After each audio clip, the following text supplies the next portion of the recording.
Number 34، دیوار کے نیچے دب جانے سے آپ نے پناہ مانگی کہ اللہ ایسا حادثہ نہ ہو کہ میں دیوار کے نیچے دب جاؤں۔ حضرت ابو ہریرہ رضی اللہ تعالیٰ عنہ سے روایت ہے، نبی اکرم صلی اللہ علیہ وسلم نے فرمایا، اللہم انی اعوذ بک من الہدم، یا اللہ میں پناہ مانگتا ہوں اس سے کہ میں اوپر سے نیچے گروں، دیوار کے نیچے دب جاؤں، دیوار گر جائے، حادثہ ہو جائے، آپ نے اس سے پناہ مانگی۔ یعنی انسان یہ دعا ہو کہ اللہ اچھی موت عطا فرمائے، حسن خاتمہ ہو، حادثاتی موت نہ ہو کہ اچانک وہ دنیا سے چلا گیا، وصیت کرنے کا موقع نہ ملا، کلمہ نہ پڑھ سکا، فکر آخرت نہ ہو سکی، آخرت کی تیاری نہ ہو سکی، اس سے آپ نے پناہ مانگی۔ نمبر 35، اسی طرح اونچائی سے نیچے گرنے سے آپ نے پناہ مانگی کہ ایسی موت نہ ہو۔ آپ نے فرمایا وَأَعُوذُ بِكَ مِنَ التَّرَدِّ، یا اللہ میں پناہ میں آتا ہوں اس بات سے کہ میں اوپر اونچائی سے نیچے گر جاؤں، پہاڑ سے نیچے گر جاؤں اور یہ حادثہ موت کا ذریعہ بن جائے۔ نمبر 36، آپ نے ڈوبنے سے پناہ مانگی۔ رسول اللہ صلی اللہ علیہ وسلم نے فرمایا اللہم انی اعوذ بک من الغرق، یا اللہ میں اس سے پناہ مانگتا ہوں کہ میں پانی میں ڈوب جاؤں۔ یعنی ایسا حادثہ پیش نہ آ جائے کہ انسان کوئی آخرت کی فکر نہ کر سکے، اعمال کی فکر نہ ہو، کلمہ پڑھنے کی توفیق نہ ملے، حادثاتی موت اچانک نہ آ جائے۔ اسی طرح نمبر 38، آپ علیہ الصلوۃ والسلام نے جلنے سے پناہ مانگی، وَأَعُوذُ بِكَ مِنَ الْحَرَقِ، میں پناہ میں آتا ہوں جلنے سے، یعنی آگ لگ جائے، جسم جلس جائے، کوئی حادثہ ہو جائے، انسان کا جسم جل جائے، اس سے آپ نے پناہ مانگی۔ کئی دفعہ ہوتا ہے سلنڈر پھٹا، آگ لگ گئی، بم دھماکہ ہوا، آگ لگ گئی، فائرنگ ہوئی، اس کی وجہ سے آگ جلی، آگ لگ گئی، کہیں آئل ٹینکر تھا، تیل گرا، آگ لگ گئی، کہیں گاڑی کے اندر حادثہ ہوا، آگ لگ گئی، تو جسم بالکل جھلس جاتا ہے۔ بسوں اوقات غسل دینا بھی مشکل ہوتا ہے، کفن دینا بھی، جنازہ پڑھنا بھی مشکل ہوتا ہے۔ تو ایسی موت نہ آئے کہ بالکل انسان کے اعضاء ہی بکھر جائیں۔ کتنی دفعہ کبھی جہاز کا حادثہ ہوتا ہے، جسم کے ذرات یوں بکھر جاتے ہیں، کوئی اعضاء ہی نہیں ملتے کہ آخری کوئی نشانی تو ہو سکے، کوئی قبر کی نشانی ہو سکے اور کہیں جنازہ پڑھا جا سکے، اعضاء ہی بالکل بکھر جاتے ہیں۔ تو آپ نے اس سے بھی پناہ مانگی کہ یا اللہ یوں جسم جل نہ جائے کہ اس کے اعضاء باقی نہ رہیں، شناخت باقی نہ رہے۔ نمبر 38، آپ صلی اللہ علیہ وسلم نے پناہ مانگی موت کے وقت شیطان کے بہکاوے سے، شیطان کے وسوسوں سے موت کے وقت، کہ موت کے وقت یا اللہ شیطان میرے اوپر غالب نہ آئے، اس کے بہکاووں اور وسوسوں میں آ کر کئی کلمے سے اور حسن خاتمہ سے محروم نہ ہو جائیں۔ تو حدیث کے الفاظ ہیں وَأَعُوذُ بِكَ أَن يَتَخَبَّطَنِيَ الشَّيْطَانُ عِنْدَ الْمَوْتِ، یا اللہ میں پناہ میں آتا ہوں اس بات سے کہ موت کے وقت شیطان کے میں بہکاوے میں آ جاؤں۔ شیطان کی سب سے زیادہ کوشش ہوتی ہے اگر دنیا میں انسان کو وہ گمراہ نہیں کر سکا تو وہ موت کے وقت گمراہ کرنے کی کوشش کرتا ہے کہ کسی طرح معاذ اللہ یہ موت سے پہلے مرتد ہو جائے، دین چھوڑ دے، اگر اور کچھ نہ ہو کلمے سے محروم کرتا ہے کہ کلمہ پڑھ کے نہ جائے، اچھی زندگی حسن خاتمہ کے ساتھ یہ نہ جائے۔ اس لیے دعا ہونی چاہیے اللہ تعالیٰ خاتمہ اچھا کرے، اصل دار و مدار خاتمے پر ہے۔ بس اوقات انسان زندگی اچھی گزارتا ہے، خاتمہ برا ہو جاتا ہے۔ کبھی زندگی بظاہر بری گزری، اللہ نے ایمان کی توفیق عطا فرما دی، خاتمہ اچھا ہو جاتا ہے۔ صحیح بخاری کی ایک شرح ہے جس میں انہوں نے علامہ صفیری رحمۃ اللہ علیہ کی، جس میں مجالس کے اندر انہوں نے بخاری شریف کی احادیث کی تشریح کی ہے، شرح احادیث البخاری کے نام سے علامہ صفیری کی وہ شرح چھپی ہے۔ اس میں انہوں نے ایک واقعہ لکھا، کہا 3 دوست تھے اور یہ دوست حج کے سفر کے لیے نکلے۔ راستے میں ایک جگہ عیسائیوں کی بستی تھی، تو اب ایک جو دوست تھا ایک کنویں کے پاس یہ ٹھہرے پانی لے رہے تھے، تو وہاں ایک عیسائی لڑکی کنویں سے پانی نکال رہی تھی۔ تو ایک دوست نے جو اس لڑکی کو دیکھا وہ اس کے فتنے میں مبتلا ہو گیا۔ باقی دونوں دوست کہتے رہے چلو چلتے ہیں، حج کا سفر ہے۔ اس نے کہا تم لوگ جاؤ میں یہی ہوں۔ یہ اسے سمجھاتے رہے بھائی بابرکت سفر ہے تو کس چکر میں پڑ گیا، لیکن اس پر شیطان کا بہکاوا اتنا غالب آیا کہ اس کو کوئی بات سمجھ نہ آئی، بڑا اصرار کیا، اس نے کہا میں نہیں جاتا تم جاؤ۔ یہ دونوں ساتھی چلے گئے اور یہ پیچھے سے اس لڑکی کے گھر گیا اور دستک دی، اس کا والد آیا، کہا کیا بات ہے؟ کہا میں نے آپ کی بیٹی سے شادی کرنی ہے۔ اس نے کہا آپ کون ہو، کس مذہب کے؟ کہا میں مسلمان ہوں۔ کہا شادی تب ہوگی جب تو عیسائی ہوگا، عیسائی ہوگا اور عیسائیت کو قبول کرے گا، معاذ اللہ دین محمدی کو چھوڑ دے گا، عیسائیوں کا جو شعار ہے وہ تو اپنے گلے میں ڈالے گا، ہماری جو یہ خنزیر چر رہے ہیں ان کو چرائے گا، تو ہم سمجھ جائیں گے تو سچ کہہ رہا ہے، تو میں اپنی بیٹی کی تو اسے شادی کر دوں گا۔ اس نے کہا ٹھیک ہے، سب باتوں کو قبول کیا، عیسائی ہو گیا، زنار گلے میں اس نے ڈال دی۔ اب اس سے اس کے 2 بچے بھی پیدا ہو گئے۔ ایک عرصہ دراز گزرا، وہ جو دونوں ساتھی تھے ان کے دل میں ایک دفعہ آیا یار وہ جو ہمارا ساتھی تھا دیندار تھا، پرہیزگار تھا، لیکن آخر میں وہ اس بستی میں گیا، پتہ نہیں اس کا کیا ہوا، چلو جاتے ہیں معلومات لیتے ہیں، زندہ ہے نہیں ہے، ملاقات کرتے ہیں، دعوت دیتے ہیں، ہو سکتا ہے اللہ اس کی زندگی پلٹ دے۔ یہ دونوں دوست گئے، ایک عرصہ گزر گیا تھا، 7-8 سال کا عرصہ گزر گیا، تلاش کرتے کرتے پہنچے، کسی نے کہا اس کا تو انتقال ہو چکا ہے۔ اس نے کہا اس کی قبر کہاں ہے؟ کہا فلاں جگہ قبر ہے۔ تو یہ دونوں کہتے ہیں ہم نے کہا چلو قبر پہ جاتے ہیں۔ قبر پر جب پہنچے اتفاق سے اس کی بیوی اور 2 بچے قبر پر ہی کھڑے تھے، بیوی بھی قبر کے پاس تھی، رو رہی تھی، اور 2 بچے تھے، ایک بچے کی عمر 5 سے 6 سال، ایک اس سے 1 سال بڑا تھا۔ تو یہ دونوں بچے وہاں کھڑے اور وہ بیوی بھی وہیں کھڑی۔ تو یہ دونوں وہاں جب آئے اس قبر پہ تو رونے لگ گئے۔ اس نے پوچھا تم کیوں رو رہے ہو؟ کہا یہ تو ہمارا دوست تھا، لیکن ہمیں پتہ چلا اس کا انتقال عیسائیت پہ ہو گیا، تو ہمیں بڑا صدمہ، ہمارا دوست تھا، نیک تھا، لیکن خاتمہ اس کا کفر پہ ہوا۔ تو انہوں نے اس کے ماضی کے واقعات سنائے، جو ٹائم اس کے ساتھ گزرا تھا وہ بتایا، اس کے عبادت کا تذکرہ کیا، صوم و صلات کے واقعات سنائے، تو اتنے درد دل سے سنائے کہ اس بیوی پر اتنا اثر ہوا، اس کی آنکھوں سے آنسو بہنے لگ گئے۔ اس نے کہا واقعی اسلام ہی سچا مذہب ہے، تم مجھے کلمہ پڑھاؤ میں مسلمان ہوتی ہوں۔ کہا ہم نے کلمہ پڑھایا، اس کی بیوی مسلمان ہو گئی۔ اپنے دونوں بچوں سے کہا بیٹو تمہارے باپ نے سچے دین کو چھوڑا تھا، سچا دین اسلام ہے، تم بھی کلمہ پڑھو۔ ان دونوں بچوں سے کہا، تو یہ کہتے ہیں ہم نے کلمہ پڑھایا، وہ دونوں بچے بھی مسلمان ہو گئے۔ جب ہم پلٹ رہے تھے ہماری آنکھوں سے آنسو بہ رہے تھے، جو حج کے سفر میں نکلا تھا اس کی موت عیسائیت پر آ گئی۔ جس عورت کی خاطر عیسائیت کو قبول کیا تھا اللہ نے اس عورت کو اسلام کی توفیق دے دی، عورت مسلمان ہو گئی، بچے مسلمان ہو گئے اور وہ کفر میں مر گیا۔ تو حضور اس سے پناہ مانگ رہے ہیں یا اللہ موت کے وقت، آخری وقت شیطان کے فتنے میں نہ پڑ جائے۔ انسان بڑا کمزور ہے، کبھی مال دولت پیسہ، کبھی حرص و حوث، کبھی خواہشات، کبھی شہوت، کبھی عورت کا فتنہ، کبھی عشق کا فتنہ انسان کو دین سے دور کر دیتا ہے، اللہ سے دور کر دیتا ہے۔ تو اللہ سے عافیت مانگنی چاہیے، ہمیشہ یہ دعا ہو اللہ تعالیٰ برے خاتمے سے محفوظ فرمائے، ایمان کی دولت سے اللہ مالا مال فرما کر اچھی زندگی اور اچھی موت اللہ عطا فرما دے۔ نمبر 39، آپ علیہ الصلوۃ والسلام نے پناہ مانگی جہاد میں پیٹھ پھیر کر بھاگنے سے۔ آپ نے ارشاد فرمایا اللہم انی اعوذ بک ان اخوک فی سبیلک مدبرا، یا اللہ میں اس سے پناہ مانگتا ہوں ان اموتا کہ مجھے موت آئے اس حال میں کہ میں اللہ کے راستے سے بھاگ رہا ہوں، مدبرن پیٹھ پھیر کر، میں پشت پھیر کر اللہ کے راستے سے بھاگوں، یا اللہ میں اس سے پناہ مانگتا ہوں۔ اس لیے یہ دعا ہو کہ اللہ تعالیٰ بہادری عطا فرمائے، شجاعت عطا فرمائے کہ انسان مقابلہ کر سکے، دشمن کے مقابلے سے نہ بھاگے۔ اس لیے اگر دشمن 2 ہیں تو پھر مقابلے سے بھاگنا جائز نہیں ہے، 2 سے زیادہ ہوں اگر انسان پلٹ کر آئے اور یہ نیت کرے میں دوبارہ پلٹ کر جاؤں گا تو اس کی گنجائش ہے، لیکن 1 یا 2 ہوں پھر میدان چھوڑنا درست نہیں۔ پھر ضروری ہے کہ انسان میدان میں رہے، بہادری سے لڑتا رہے، اللہ سے طاقت قوت مانگتا رہے۔ شہادت تو اللہ کی نعمت ہے، اللہ جسے چاہے عطا فرما دے۔ جنگ موتا میں آپ صلی اللہ علیہ وسلم نے 3 صحابہ کرام بڑے ہیں، جلیل القدر صحابہ ہیں، حضور نے جب بھیجا ان میں سب سے پہلے تھے حضرت زید۔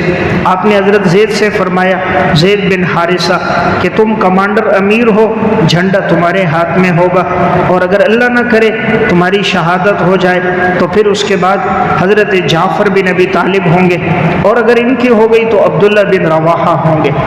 رسول اللہ صلی اللہ علیہ وسلم نے لشکر روانہ کر دیا۔ جب یہ صحابہ جنگ موتا میں چلے گئے، ادھر آپ صلی اللہ علیہ وسلم کو وحی کے ذریعے پتہ چل گیا، سارا منظر اللہ نے سامنے لایا، درمیان کے راستے ہٹ گئے، آپ کو نظر آ رہا تھا، آپ کی آنکھوں میں آنسو تھے۔ آپ نے فرمایا زید لڑتا رہا، لڑتے لڑتے زید شہید ہو گیا، اور اب جھنڈا ہے حضرت جعفر کے ہاتھ میں۔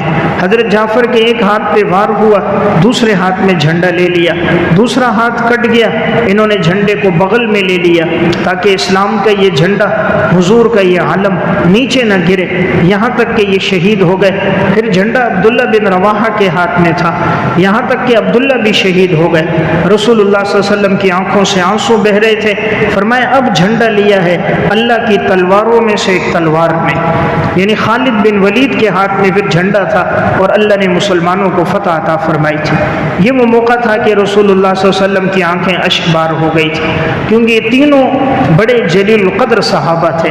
حضرت زید تو وہ تھے جو حضور کے منہ بولے بیٹے، ان سے بھی بڑا تعلق۔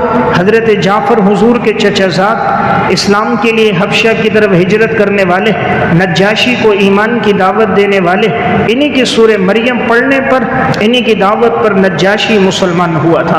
اور عبداللہ بن رواحہ تو حضور کے شاعر تھے، حضور کی مدح میں اشعار کہنے والے تھے، تو حضور کے لیے صدمہ بہت بڑا صدمہ تھا۔ اس لیے میں نے ایک بات عرض کی، صحابہ کی زندگی شجاعت کی تھی، تو اس لیے حضور پناہ مانگ رہے ہیں، یا اللہ بزدلی والی موت نہ آئے کہ انسان میدان جنگ سے پیٹھ پھیر کر نہ بھاگے، بلکہ بہادری سے لڑتا رہے، اور اس کو زخم سینے پہ لگے، زخم پشت پہ نہ لگے۔ اسد الغابہ فی معرفت صحابہ میں واقع ہے، جنگ قادسیہ کا موقع تھا۔ ایک صحابی حضرت خنسہ رضی اللہ تعالیٰ عنہ، امیر المومنین حضرت عمر کی طرف سے اعلان ہوا، دشمن کی تعداد زیادہ ہے، مسلمانوں کی تعداد کم ہے، جہاں نوجوان ہیں انہیں جہاد کے لیے تیار کر دو۔ حضرت خنسہ کے 4 نوجوان بیٹے تھے، چاروں نوجوان بیٹے، کڑیل نوجوان، چاروں کو جمع کیا، اپنی زندگی کا آخری خطبہ دیا ان کے سامنے۔ چاروں بیٹوں سے کہا، بیٹو تم حیا سے پیدا ہوئے ہو، معاذ اللہ زنا سے پیدا نہیں ہوئے، میں نے کبھی تمہارے والد ماموں کو رسوا نہیں کیا، مقصد تھا تم الحمدللہ نکاح سے پیدا ہوئے، تو کل جب دشمن کے مقابلے میں جاؤ بہادری کے ساتھ لڑنا، تم سب کو اگر زخم لگے تو تمہارے سینے پہ لگے، میں بعد میں دیکھوں گی تمہیں زخم کہاں لگے، تمہیں پشت پہ زخم نہیں لگنا چاہیے، پشت پہ تب لگتا ہے عموماً جب انسان میدان جنگ سے بھاگتا ہے، تمہارا خون تمہاری پاؤں کی انگلیوں پہ گرنا چاہیے، تمہارا خون تمہاری ایڑیوں پہ نہیں گرنا چاہیے۔ ایڑی پہ خون تب گرتا ہے جب زخم پشت پہ لگتا ہے، پاؤں کی انگلیوں پہ خون تب گرتا ہے جب زخم سینے پہ لگتا ہے۔ چاروں بیٹوں کو اس ماں نے اپنی زندگی کی آخری تقریر کر کے جذبہ جہاد پر ابھارا۔ کیا ایمان تھا صحابیات کا بھی، 4 بیٹے، چاروں نوجوان۔ آج کی ماں تو تیار کرتی ہے، جا بیٹا امریکہ جا، جا یورپ جا، یا دبئی جا، نوٹ کما کے لا، دولت کما کے لا۔ آج کے ماں باپ کی ساری تیاری دنیا کمانے کے لیے، صحابیات کی تیاری آخرت کی، اعمال کی تیاری۔ چاروں بیٹوں کو رخصت کیا، چاروں جنگ قادسیہ میں چلے گئے۔ اللہ کا کرنا، چاروں کے چاروں قادسیہ میں شہید ہو گئے، ایک ہی جنگ میں 4 نوجوان بیٹے شہید ہو گئے۔ تو یہ بہت بڑا صدمہ ہے، ایک جنگ میں 4 جنازے گھر سے اٹھ جائیں، اور چاروں نوجوان ہوں، معذور بیٹا نہیں، چاروں کڑیل نوجوان، اور بد اخلاق نہیں، اخلاق والے، اشاروں پہ جان دینے والے۔ لیکن اس صحابیہ کا بھی ایمان تھا۔ جب خبر پہنچی 4 بیٹے شہید ہو گئے، خبر دی گئی امیر المومنین کی طرف سے کہ تسلی رکھنا، اللہ کے ہاں بڑا مقام ہوگا۔ تو ان کو تسلی کے کلمات کہہ رہے تھے۔ انہوں نے کہا یہ تو بتاؤ کہ میرے بیٹوں کا انتقال ہوا ہے تو تسلی دو، اگر شہید ہوئے ہیں تو مبارکباد دو۔ کہا آپ کے بیٹے تو شہید ہو گئے۔ خاتون نے مصلی منگایا، 2 رکعت نماز پڑھی، یا اللہ تیرے شکر ہے کہ تو نے میرے چاروں بیٹوں کو اسلام کے لیے قبول فرمایا۔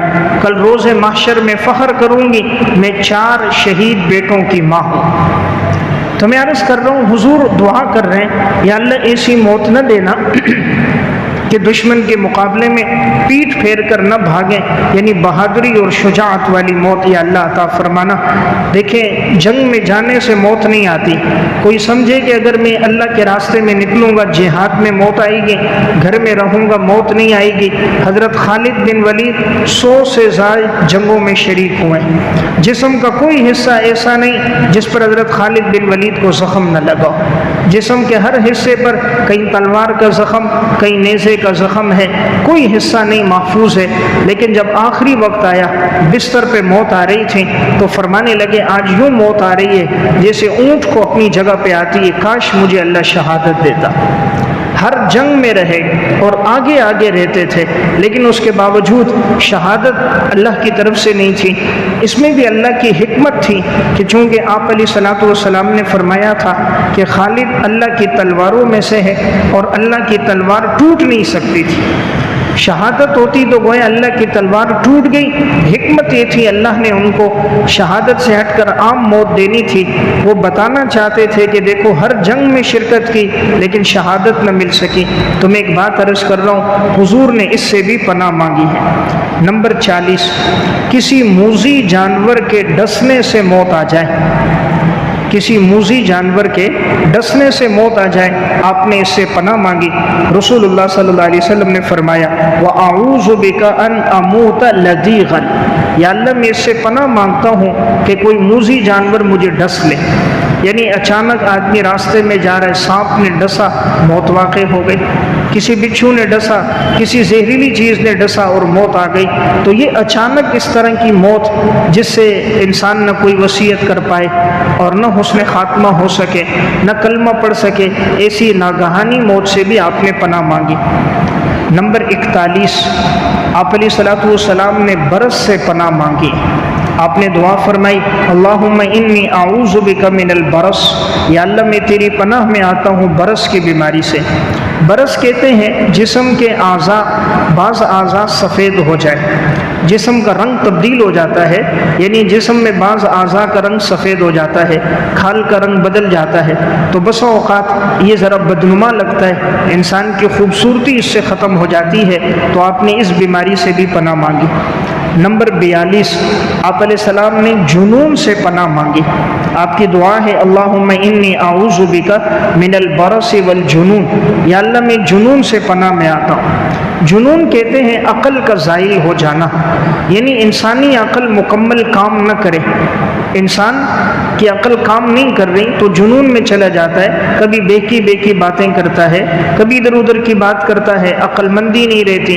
تو عموماً ایسے شخص سے بعض بچے مذاق کرتے ہیں، بعض لوگ مذاق کرتے ہیں، مذاق اڑا دیتے ہیں۔ مجنون آدمی ہو، دیوانہ ہو، پاگل ہو، معاشرے میں کوئی حیثیت نہیں ہوتی، آپ نے اس سے پناہ مانگی۔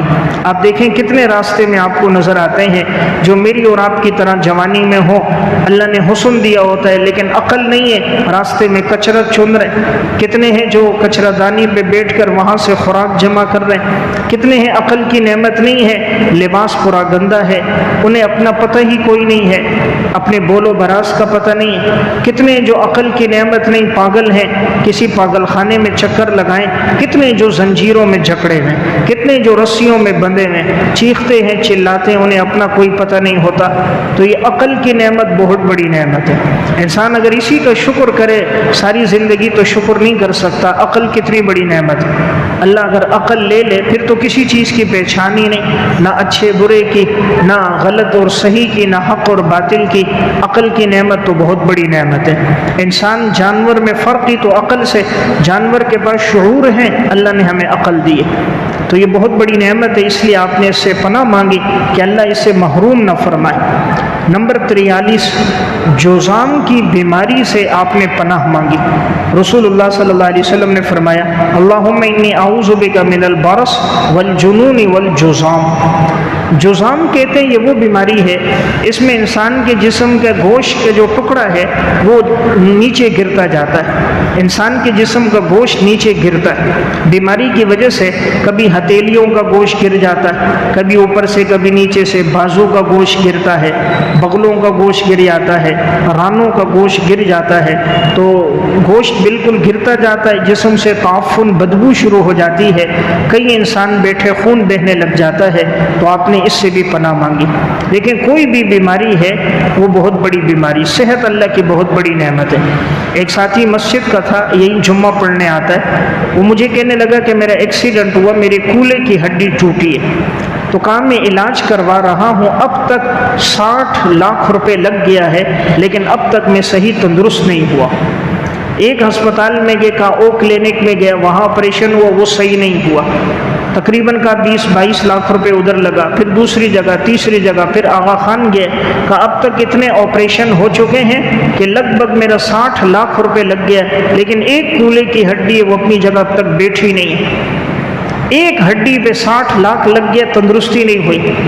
اللہ نے مجھے اور آپ کو 360 جوڑ دیے، ایک جوڑ ٹوٹ جائے انسان کتنی تکلیف میں ہوتا ہے، اللہ نے ہر جوڑ کو سلامت رکھا، اللہ کی بڑی نعمت ہے، اللہ کی ہر نعمت بڑی۔ دیکھیں اللہ نے زبان میں گویائی رکھی ہے نا، اللہ قرآن میں کہتا ہے الرحمن علم القرآن خلق الانسان علمہ البیان، اے انسان ہم نے تجھے بات کرنے کی طاقت دی، بات زبان سے نہیں ہوتی، زبان تو جانور کی بھی ہے، بکری کی بھی زبان ہے، گائے کی بھی زبان ہے، اونٹ کی بھی زبان ہے، یہ گویائی اللہ کی نعمت ہے،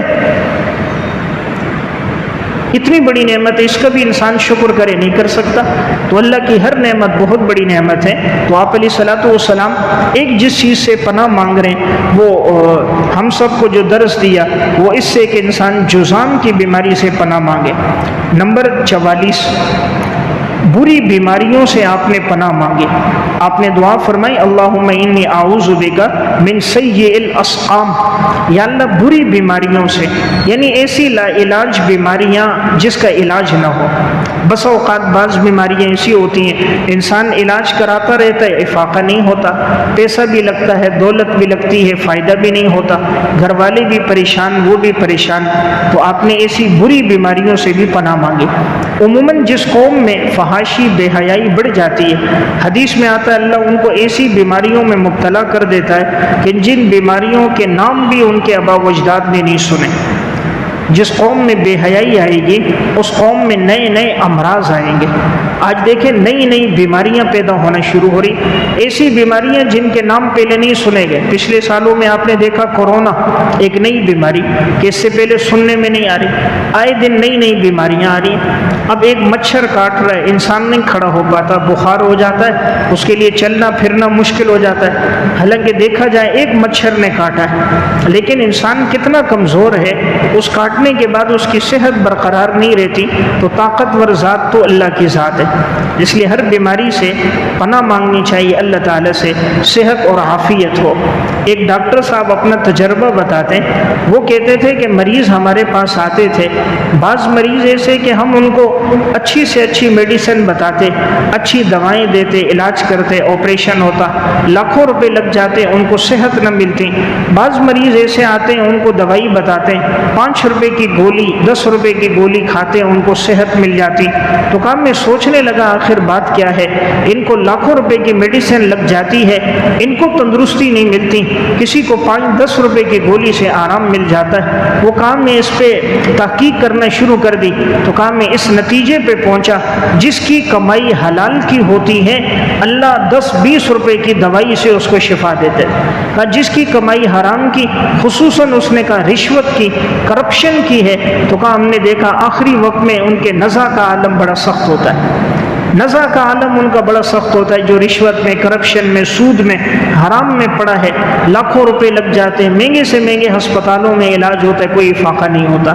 صحت تو اللہ دیتا ہے نا بھائی، گولی میں صحت نہیں، ہسپتال صحت نہیں دیتا، ڈاکٹر صحت نہیں دیتے، ان کے بس میں کیا ہے، یہ تو خود ہماری طرح انسان ہیں، مجبور ہیں، بے بس ہیں، صحت اللہ کا امر ہے، تو اللہ شفا دینا چاہے 5 روپے کی گولی سے اللہ شفا دے دیتا ہے۔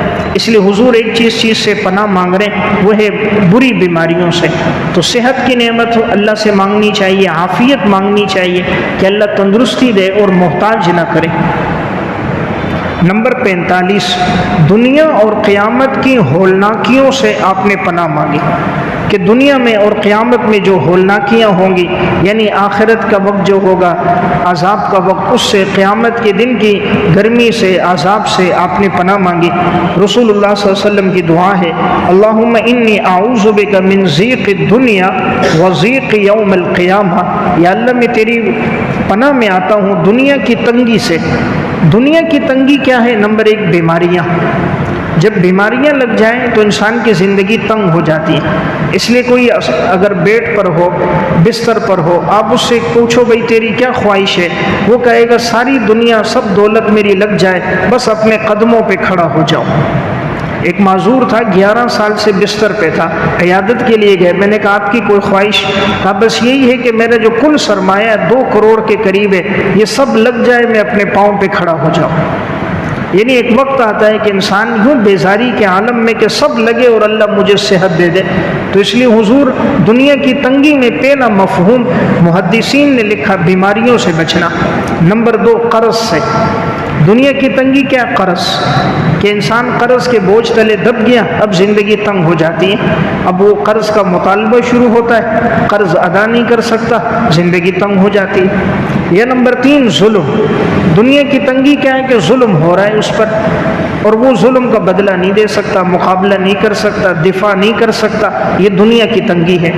وَمِن ضِیقِ یوم القیامہ، اور قیامت کی ہولناکیوں سے یا اللہ میں تیری پناہ میں آتا ہوں، یعنی قیامت کے دن کے عذاب سے، رسوائی سے۔ دیکھیں دنیا کی رسوائی نہیں ہے۔ دنیا میں انسان اگر رسوا ہوگا بھی، مثلا 10-20 آدمیوں کے سامنے ہوگا، قیامت کی جو رسوائی ہوگی، حضرت آدم سے لے کر جناب رسول اللہ صلی اللہ علیہ وسلم تک تمام انسانیت موجود ہوگی، اور وہاں رسوائی سب کے سامنے ہوگی۔ اس لیے اللہ نے قرآن کریم میں جو ایک دعا سکھائی وہ ہے، ربنا وآتنا ما وعدتنا علی رسلک ولا تخزنا یوم القیامہ انک لا تخلف المیعاد، یا اللہ تو ہمیں عطا فرما جس کا تو نے ہم سے وعدہ کیا ہے اپنے رسولوں سے، اور اے اللہ قیامت کے دن کی رسوائی سے بچا، قیامت کے دن کی رسوائی سے بچا۔ اور یقیناً اللہ تو اپنے وعدوں کے خلاف نہیں کرتا، اس لیے یہ رسوائی بڑی رسوائی ہے۔ تو آپ پناہ مانگتے تھے کہ اللہ آخرت کے دن کی رسوائی سے بچا، کہ اس دن میں اللہ عزت عطا فرمائے، اور اس دن کی عزت اعمال کے ساتھ ہے۔ اگر اعمال ہوں گے تو اعمال نور ہیں، انسان کا یہ جو نور ہوگا، نیک اعمال یہ اس کے آگے آگے ہوں گے۔ اگر خدا نہ کرے زندگی میں نیک اعمال نہیں تھے تو پھر کہا جائے گا پلٹ کر جاؤ، نور ملنے کی جگہ تو دنیا تھی، وہاں اگر زندگی اچھی گزارتے تو نور تمہارے پاس ہوتا اور یہ تمہارے کام آتا۔ اگر خدا نہ خواستہ زندگی اچھی نہیں تو قیامت کے دن اس کے لیے ایمان کا نور نہیں ہوگا۔ اللہ تعالیٰ قرآن کریم میں فرماتے ہیں، یوم لا یخزی اللہ النبی والذین آمنوا معہ، جس دن اللہ رسوا نہیں کرے گا اپنے پیغمبر کو اور ان لوگوں کو جو پیغمبر پر ایمان لے کر آئے، نورہم یسعی بین ایدیہم وبایمانہم، ان کا نور ان کے آگے بھی دوڑ رہا ہوگا، ان کے دائیں طرف بھی ان کا نور ہی نور ہوگا۔ یقولون ربنا اتمم لنا نورنا واغفر لنا، وہ کہیں گے اے اللہ ہمارے اس نور کو مکمل کر دیجئے، یا اللہ ہمارے گناہوں کو معاف کر دیجئے، انک علی کل شیء قدیر، اے اللہ تو ہر چیز پر قادر ہے۔ تو معلوم ہوا نور اعمال کا ہوتا ہے، تو جتنے اعمال زیادہ ہوں گے قبر میں بھی نور ہوگا، حشر کے میدان میں بھی نور ہوگا۔